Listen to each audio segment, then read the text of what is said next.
And this is going to take the first parameter of that. All right, so this is giving us a reward if we are correctly predicting our target. This is based off gamma, so changing gamma will change what type of rewards we get, which again makes sense since the gamma is the discount factor, or controlling whether or not we want to value current rewards or future rewards. So that's the start, but we're not quite done in this function here. So that's our Y target, but we also have an X batch here, and we want to append the state, so that keeps growing, and the Y batch dot append Y target is 0. There we go. All right, and we're going to use this information to train our model. So this is where the actual training comes in. We're going to have the NumPy array based off the X batch, np.array Y batch, batch size, and verbose is just whether or not to be making print statements off of this. And I have an extra parentheses in here somewhere. I forgot one here.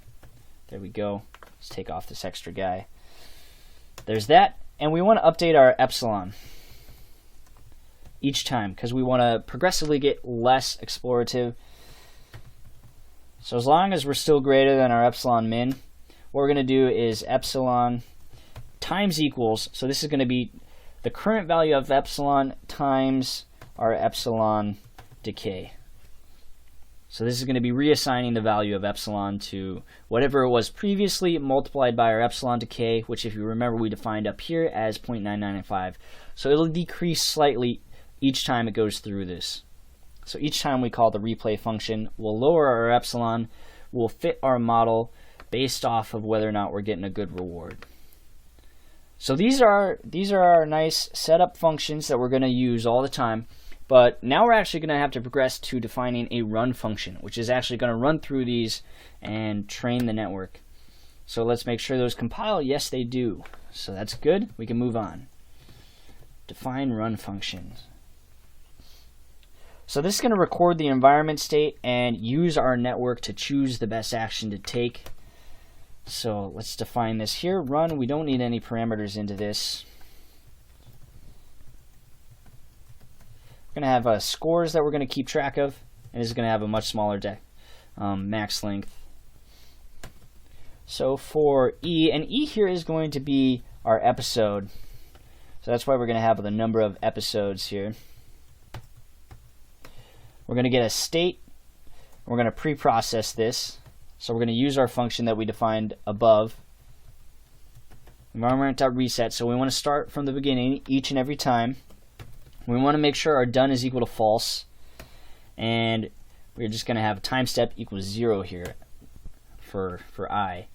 So while not done, so while done is false, which it is now, we are going to take the following actions. So first one, action, is going to be choose action, state, and based off our epsilon for that current episode. So here we have our action, calling the choose action function, which remember is taking a random action from the sample space if we have a high epsilon, but otherwise it's going to be using our model to predict what action we should take based off the current state. So that's what we want. And then what we're going to get, so next state, the reward and done, and we'll just leave this blank here, is going to be equal to environment.step based off this action. So this is the OpenAI environment taking one time step forward. And let's render this as well so that we can see what's going on. So next state is going to be equal to pre-process state next state. So we have to pre-process that again. And this is why we defined this earlier, because it's coming up a lot of different times. And we want to remember this information because it's going to go into our memory. Next state and done.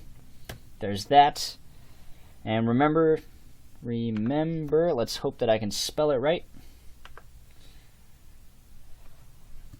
State is going to be now our next state. So we took that action and we are going to bump up our time step one So plus equal, just like the multiply equal, it's going to take the current I and add 1 to it and reassign that to the value of I. So there's that. Oh, too many tabs here. So after coming out of this while statement, we should have done now. So it's finished. The poll either tipped over or we hit the max number of ticks. So we're going to have a scores.append. We'll keep track of our scores here. And so our score is simply how long we stayed up. So the number of ticks that we stayed up. That's why up here we defined our number of winning ticks as 195. So if we can go through this process 195 times, choosing an action and processing and rendering the state based off that action 195 times, we'll get a done statement. So let's append that score. We're going to take the mean score so that we know we're not just getting lucky one of the times. And then so we can have a couple of if statements here to print stuff out depending on what we get. So if mean score is greater than or equal to our number of winning ticks. And we'll also throw this in there just to make sure nothing happens right when we start. So we'll make sure we go a couple episodes. If not quiet, which is why we had the quiet statement up there before, print ran, and we'll use the dot format notation here again. Ran episodes solved after trials. So that's what we want. And here, remember, no period yet. We can go dot format and then substitute in E, which is our episode, and then E minus 100 will give us the number of trials. All right. And we're also going to have a return E minus 100 as well. All right, we have an if statement here. So if E is divisible by 100, evenly divisible by 100, and not quiet, what we want to do is we want to print the episode. So we'll say episode.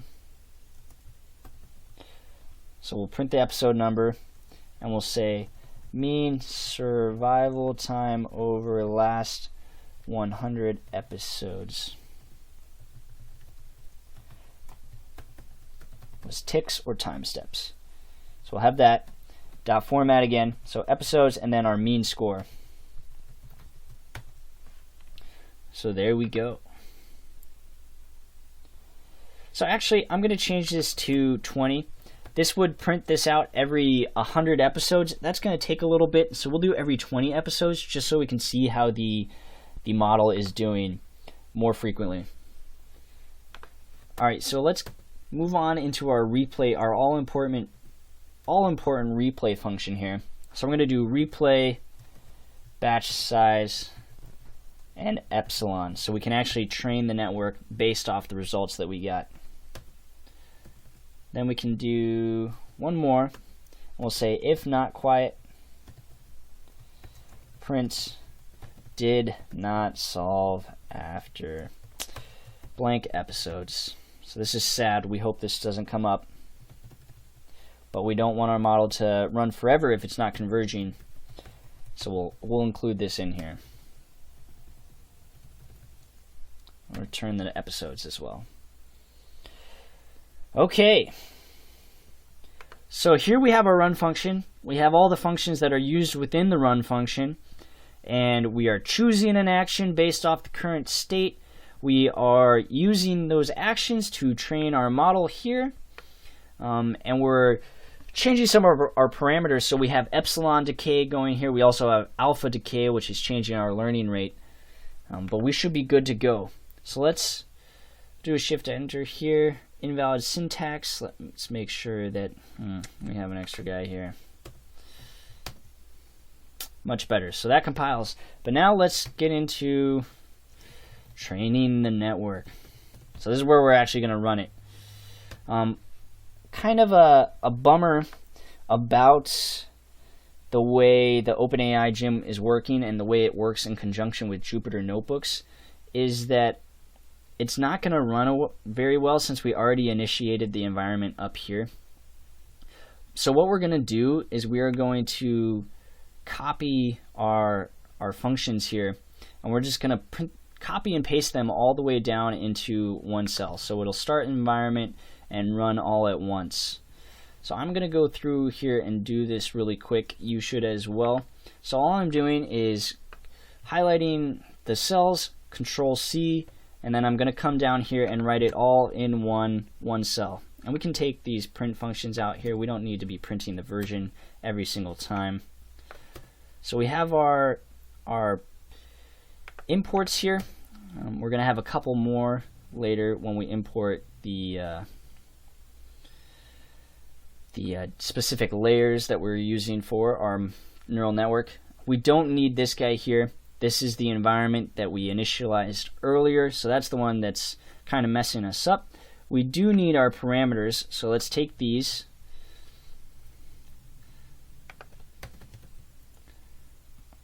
We also have some more of our model information, so building the actual neural network. I'm going to take this, paste that down there. Make sure these are good. So we're importing our different model layers, building our model. All right, so we have those. Let's take our functions that we defined. Control C, copy these down. And again, this is just because of the way OpenAI works. Once the environment's initialized, it wants to run all the way through, and so it doesn't have an easy time switching between cells to do that. But this should work just fine. Taking all these down here. So we have all of our functions. We have our run function as well. Now we just need to call it. So everything's defined in the run. What we can do is simply type run, and this will run this definition right here, this function, which has everything in it that we need. So if everything works well, this will start training. So let's see what we get. And again, Shift Enter. So we made a new environment. Well, that's an issue. Let's see, what line is this on? 95? There we go. That might work better. Looks like we're starting something up down here. Oh, that was the wrong one.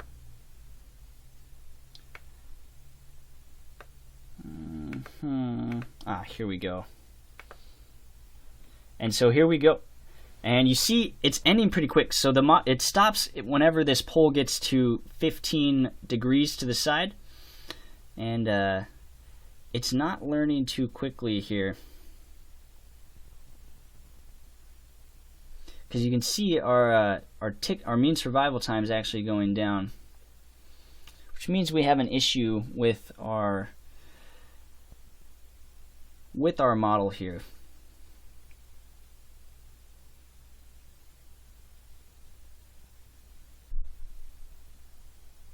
So that's no good. It looks like we are not lowering the epsilon the way that we should be. I think what we need to do here in this replay, yes, I should have a get epsilon here, so that it's using an updated epsilon each time. Because otherwise this epsilon's staying at 1, and it's just choosing a random action each time. This is why you see it's not getting any better, in effect. It's almost getting worse, because it's never using the model to choose an action. It's always going off that exploration value of epsilon equals 1 and choosing a random action. So let's see if this works better this time. So initializes. Here we go. So we're starting off poorly again, which makes sense, but there we go. So we're starting to see some improvements. Gradually getting better. And it certainly doesn't learn too quickly, but we are heading in the right direction. Getting much better at balancing it now. And remember, our winning number of ticks is 195. So this is going to have to get pretty good at balancing this. As well as it's a mean over the last 100 episodes as well. So the max number of ticks is 200. It's going to cut it off there. So even if we have one that tips over in, say, quick 10 ticks, that's going to kill our mean. So we're going to have to pretty much balance this perfectly each and every time, which our network is starting to do. So this is pretty cool to see, though. Our network is actually learning which forces it needs to apply to this little cart at the bottom in order to balance it. And look, it's doing very good that time. And it's using that information to update its parameters and train itself to do better and better each time. So our epsilon value is still probably not our epsilon min, so we're still going to take some random actions because we want to make sure that we are not stuck in like a local minima or something like that. So getting much better now. You're going to start to see our mean number of ticks go up pretty dramatically, and it looks like it's almost has it. We're only in not quite episode 100 yet. Remember, our max number of episodes was 1,000, so this has a while to go. It would be pretty disappointing if it didn't get it fairly well by that time.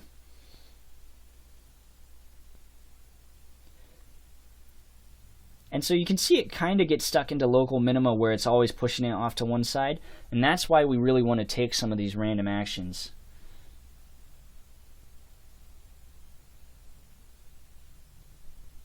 But overall, it's starting to do very well. So I'm going to let it go until we can see here, see it keep improving.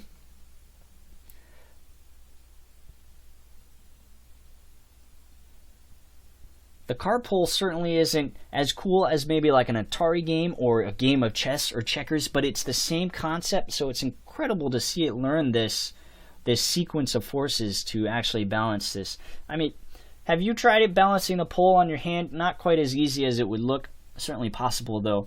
And this is a network that's learning to do exactly that very quickly.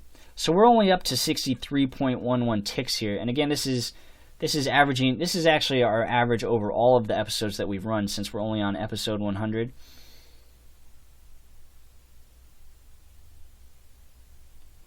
These first ones are our mean survival time over actually less than 100 episodes, since we didn't have 100 episodes up until this point.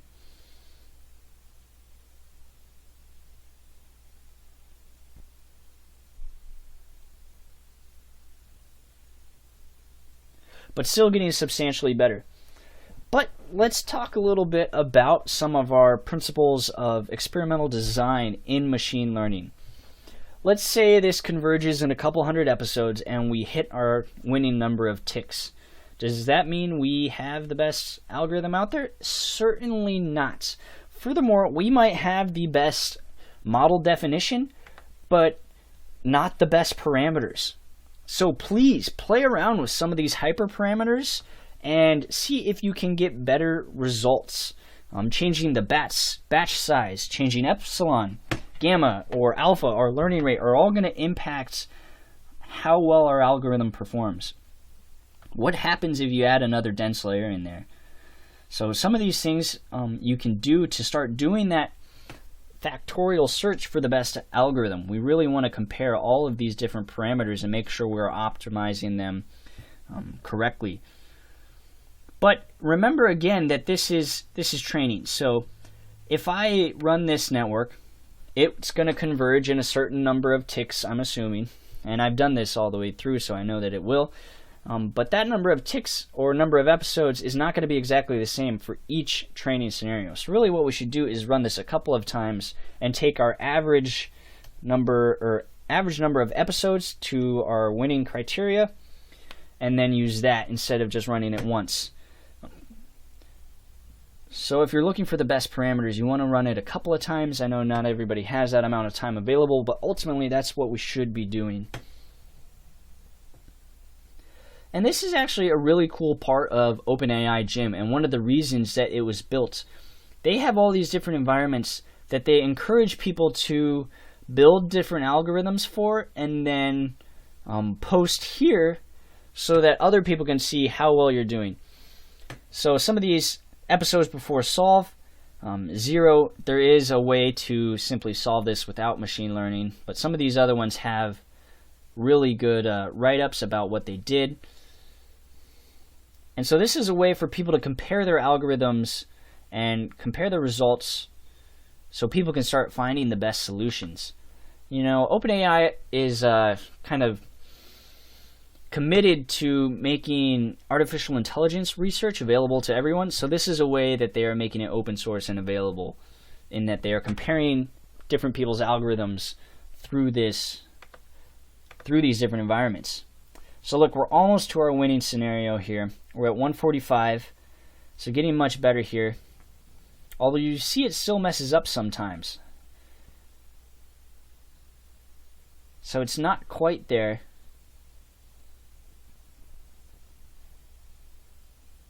But still very good at balancing this pull compared to what it was when we first started. So I hope yours is up and training as well, and you are getting good results from it. I encourage you to play around with the hyperparameters, because it will really help you start to understand how some of these parameters affect the actual learning that's going on. Add some layers, add a bunch of layers, make a huge dense layer, play around with it and see what you can get. This is kind of like the TensorFlow playground, where you're playing around with a neural network, and so you can start to see some of those different parameters actually affect your results. So hopefully this has been a fun tutorial for you. It was fun for me to make. Certainly in this class was certainly an enjoyment as well. So thank you for listening and following along if you have been doing so through all the lectures. I hope this has been a good introduction to machine learning, and that you can now use some of these features and program them in Python just like we have shown through some of these projects. So it's been a pleasure. Thank you very much for listening. I hope your reinforcement algorithm is up and learning. Thank you very much.